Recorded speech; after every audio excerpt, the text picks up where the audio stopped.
Saturday's first video for you. His first news story is from Somalia, where a prominent Muslim scholar has passed away. A second news story is about religious power struggle in Ethiopia. We know that a Muslim religious organization, Ethiopian Islamic Affairs Supreme Council, split into two factions. Now, what we have learned is that the government is behind this split. PM Abiy's name is being mentioned directly by one faction, that he is behind this split. Why did PM Abiy directly intervene in the change of leadership of Ethiopian Islamic Affairs Supreme Council? A third news story is about an Ethiopian journalist who was arrested a few hours ago. She was arrested last year as well. Then in January she was released, and once again she was arrested a few hours ago.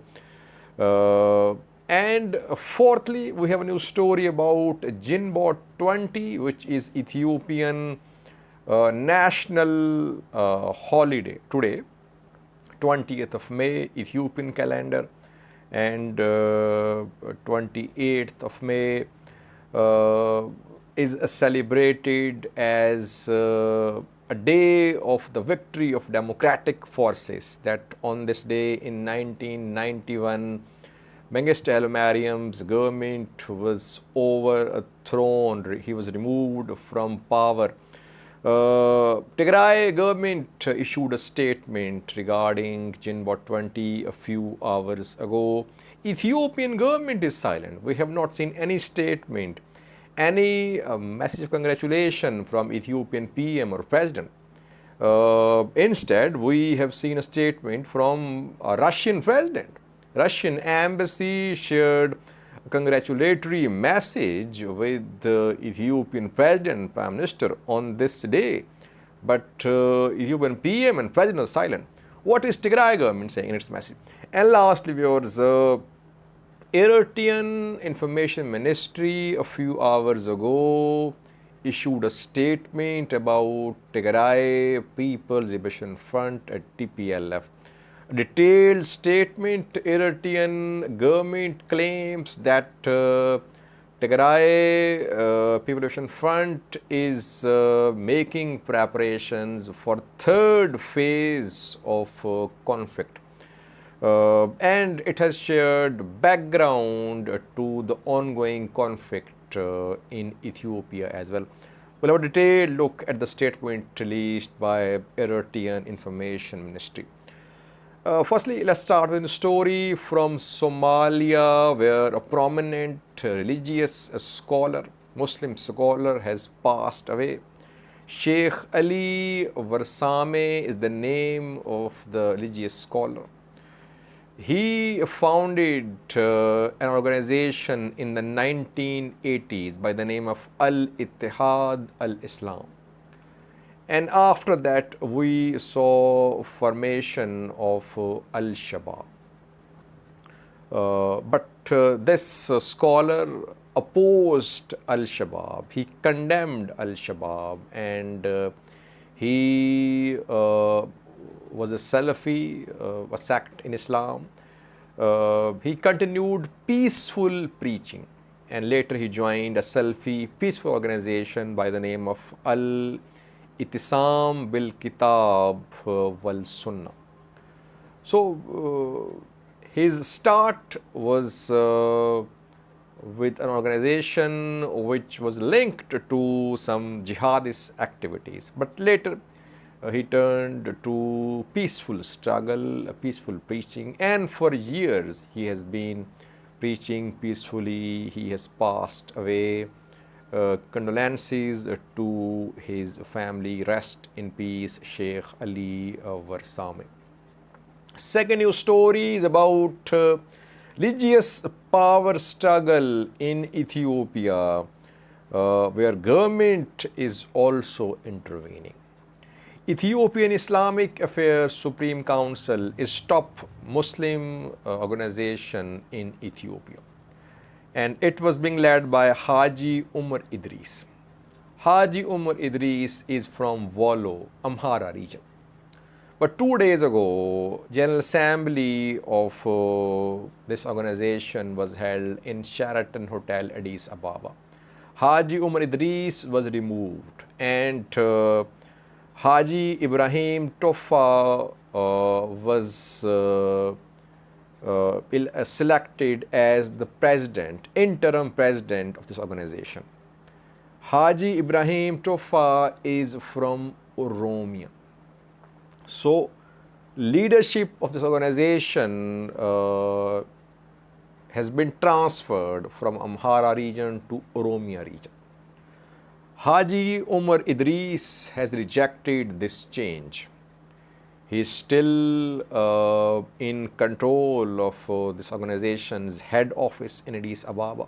Haji Umar Idris is from Sufi sect, and the other one from Oromia, Haji Ibrahim Tofa, is from a Salafi sect. So on the one hand, it is power struggle between Sufis and Salafis. On the other hand, it is turning into a conflict between Muslim scholars of Amhara region, led by Haji Umar Idris, and Muslim scholars of Oromia region, led by Haji Ibrahim Tofa. What is the role of the government, Ethiopian federal government, led by PM Abiy, in this split which we are seeing? Two factions have emerged now. Some scholars of Sufi group led by Haji Umar Idris, they say that Haji Umar Idris and other Sufi scholars, they were invited by PM Abiy.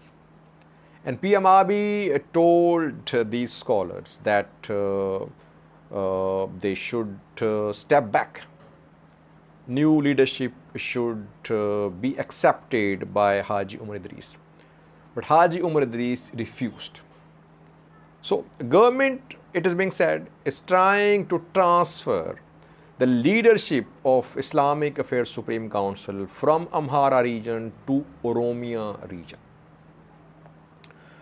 Haji Umar Idris has rejected the decision regarding the selection of new president of the council. Now, there are fears now that Salafis and Sufis could be involved in confrontation, in clashes for the control of regional majalis, regional worship places, regional mosques, because two factions have emerged now.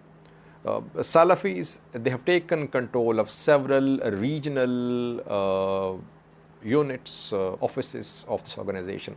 But federal office is still being controlled by Haji Umar Idris. I think the government should intervene in a peaceful manner to resolve this conflict with the participation of all factions. Otherwise, this confrontation could lead to escalation of religious tensions in different parts of Ethiopia. Third news story is about an Ethiopian journalist who has been arrested once again. Name of the journalist is Meaza Mohammed. Meaza was arrested last year. We know that a video on that. She remained in prison for more than a month.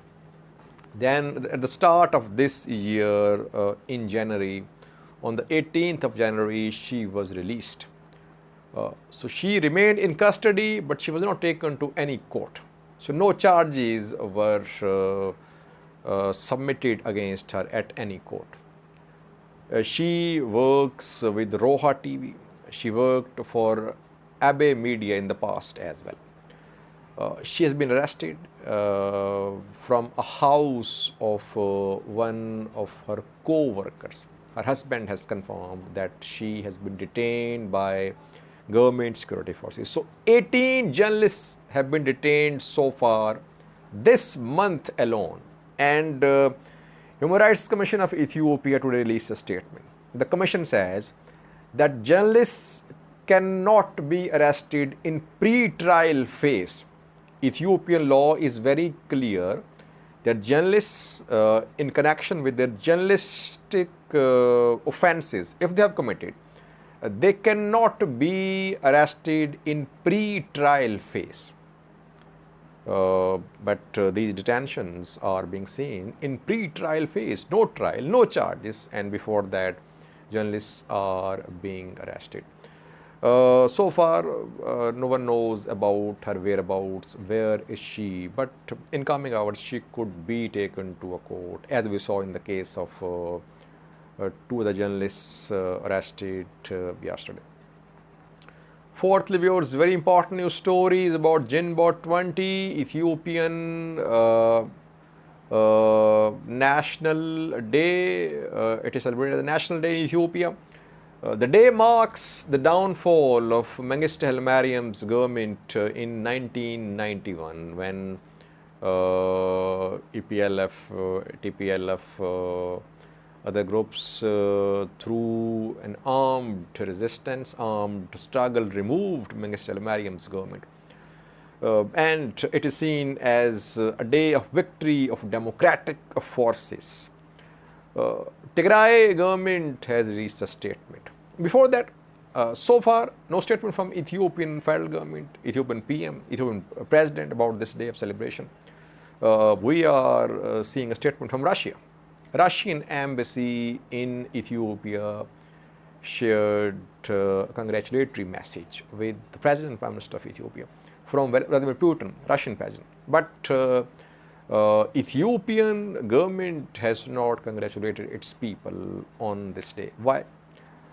Before that, what is Tigray saying? Tigray government said that thousands of Ethiopians sacrificed their lives to put an end to repressive government regime of Mengistu Haile Mariam. An era of democracy, peace, economic progress started in 1991. But this journey of progress was derailed in 2018 when Abiy Ahmed took office. And after that, an era of destruction, anti-democracy measures started. Tigray was targeted. People of Ethiopia since then have been suffering. Drought, which had been eliminated, is once again engulfing the lives of poor Ethiopians. PM Abiy's government is trying to impose unitary government. It's anti-democracy, it's anti-peace. Tigray is fighting for its survival. People of Tigray, Oromia, Afar, Kimat, they are fighting for their survival and to defend their rights. And Tigray released prisoners, 4,000, the statement says a few days ago, but government did not acknowledge that those were Ethiopian government soldiers. Lastly, Tigray government wants action against Abiy Ahmed's government. Tigray government says that he must be held accountable for the suffering of the people of Tigray and the people of Ethiopia. Journey to democracy, peace, economic progress has been derailed because of Abiy Ahmed's government. So that is what Tigray government said. Now, why is that so far we have not seen any statement from Ethiopian President PM about this day? Now, why is that Ethiopian government has not congratulated the people of Ethiopia so far?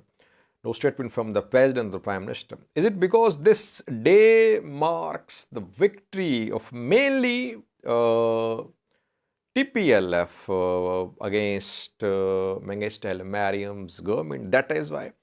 And Tigrayans celebrate it, but it's not celebrated as passionately in Amhara region or in other regions as it's celebrated in Tigray. So maybe that's why. Let's see. Will PM Abiy, will Ethiopian president speak on this day, national day, holiday in Ethiopia? I'll update you in coming videos about that. Lastly, viewers, Eritrean Information Ministry spoke a few hours ago. It released a statement. Title of the statement is TPLF's War of Insurrection.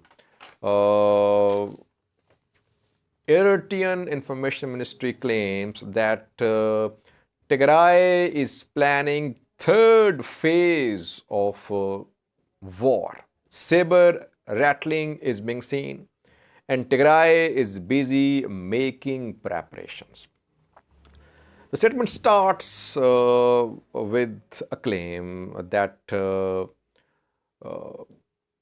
Tigray Liberation Front was a threat to Eritrea since Eritrean independence, and it was a pre-planned attack on Northern Command in November 2020, which led to the start of conflict in Ethiopia. The purpose of the attack was to take control of Ethiopian weaponry, Ethiopian arsenal. 80% of Ethiopian weaponry, main weapons, heavy weapons were at Northern Command in Tigray. So that is why a military offensive, an attack was launched on Northern Command bases in different cities of Tigray. The purpose of this attack was, firstly, statement says, was to annex areas of Eritrea, neighboring areas of Eritrea, and secondly, to form Greater Tigray or to move towards independence. But then the war started and TPLF-led government suffered losses. In July, Tigray government launched another phase of military offensive. Human wave attacks were launched on Amhara, Afar regions. Thousands lost their lives. Now TPLF is planning another phase of this conflict. Military offensive is being planned on Eritrea. So Eritrean government is saying that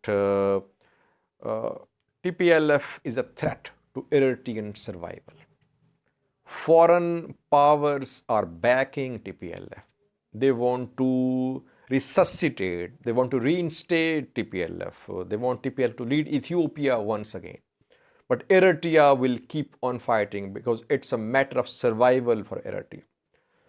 That is what this statement is about. Tigray denies. Tigray says that it's a false narrative.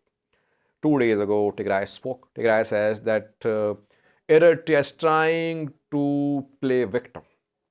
It's not a victim. Its forces committed genocide of Tigrayans.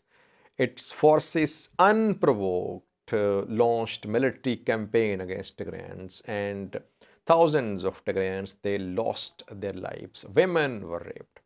Tigray's economy was shattered because of this military offensive. So it was a premeditated attempt, premeditated plan by Isaias Afwerki and Abiy Ahmed to destroy Tigray, to destroy the people of Tigray.